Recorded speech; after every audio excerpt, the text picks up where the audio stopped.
নির্ভর করি না, রাজাকারের নাতি আমাদের উপর তোরা নির্ভর করেন। বাংলাদেশ ভারতের মধ্যে ফের কূটনৈতিক উত্তেজনা দেখা দিয়েছে। গত বুধবার ভারতে অবস্থান করে ক্ষমতাচ্যুত সাবেক প্রধানমন্ত্রী শেখ হাসিনা সাজানো ও উস্কানিমূলক বক্তব্য দেন।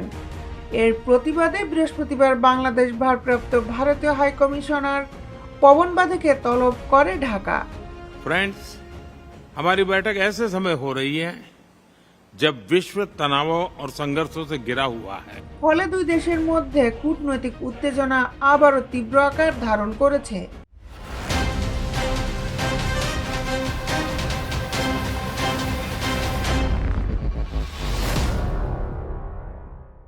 বিস্তারিত নিয়ে আপনাদের সাথে আছি শামীমা সুলতানা, জাস্টিস টেলিভিশন।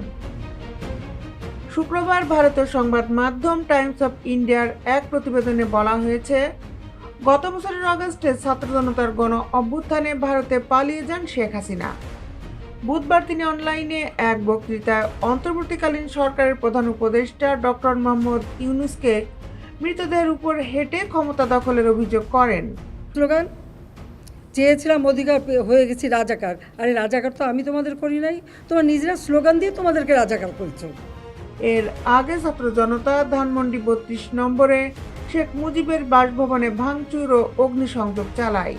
এই ঘটনার প্রেক্ষিতে পররাষ্ট্র মন্ত্রণালয় ভারতের ভারপ্রাপ্ত হাইকমিশনারকে তলব করে গভীর উদ্বেগ, হতাশা ও গুরুতর আপত্তি জানায়। এছাড়া শেখ হাসিনার উস্কানিমূলক বক্তব্য দুই দেশের মধ্যকার সুস্থ সম্পর্ক গড়ে তুলতে সহায়ক নয় বলেও জানানো হয়। প্রতিবেদন আরও বলা হয়েছে, ভারতে অবস্থানকালে শেখ হাসিনাকে সামাজিক যোগাযোগ মাধ্যম সহ অন্যান্য মাধ্যমে মিথ্যা ও উস্কানিমূলক বিবৃতি থেকে বিরত রাখতে বলা হয়েছে।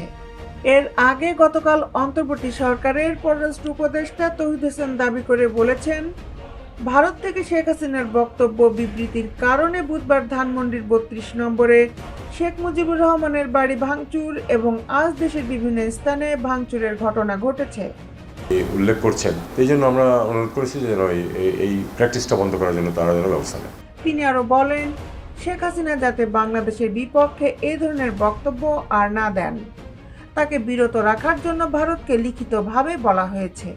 বৃহস্পতিবার দুপুরে পররাষ্ট্র মন্ত্রণালয় আয়োজিত এক সংবাদ সম্মেলনে এই কথা বলেন তিনি। রাজধানীর ৩২ নম্বরে আজও গতকালের ভাঙচুরের ঘটনা তুলে ধরে এক প্রশ্নের জবাবে তৌহিদ হোসেন বলেন, প্রথম কয়েকদিন একটু আইন শৃঙ্খলা সমস্যার পর আস্তে আস্তে সবকিছু স্বাভাবিক হয়ে আসছিল। আপনারা একটা জিনিস খেয়াল করবেন, এই ধরনের ঘটনা তো তখনও ঘটতে পারত, ঘটেনি কিন্তু। তিনি আরো বলেন, শেখ হাসিনা ভারতের থেকে যেসব বক্তৃতা বিবৃতি দিচ্ছেন সেটাকে ছাত্র জনতা ভালোভাবে নেয়নি। তিনি অবিরাম উস্কানিমূলক বক্তৃতা দিয়ে চলেছেন। এই বিষয়ে সরকারের পদক্ষেপ সম্পর্কে পররাষ্ট্র উপদেষ্টা বলেন, আপনারা জানেন যে সেনাবাহিনী সেখানে উপস্থিত হয়েছিল এবং তারা কন্টেইন করতে পেরেছিল যাতে বাড়াবাড়ি এর চেয়ে বেশি কিছু না হয়। তারা যখন শুরু হয়ে গেছে তখন সম্পূর্ণ থামাতে পারেনি, কিন্তু এটা যাতে ছড়িয়ে না পড়ে বা আরও যাতে ক্ষতি না হয় এটা তারা কন্টেইন করতে পেরেছিল। শেখ হাসিনা যাতে বাংলাদেশের বিপক্ষে এই ধরনের বক্তব্য না দেন, তাকে বিরত রাখার জন্য ভারতকে লিখিতভাবে বলা হয়েছে বলে জানান পররাষ্ট্র উপদেষ্টা। তৌহিদ হোসেন বলেন, এখনো আমরা কোনো জবাব পাইনি।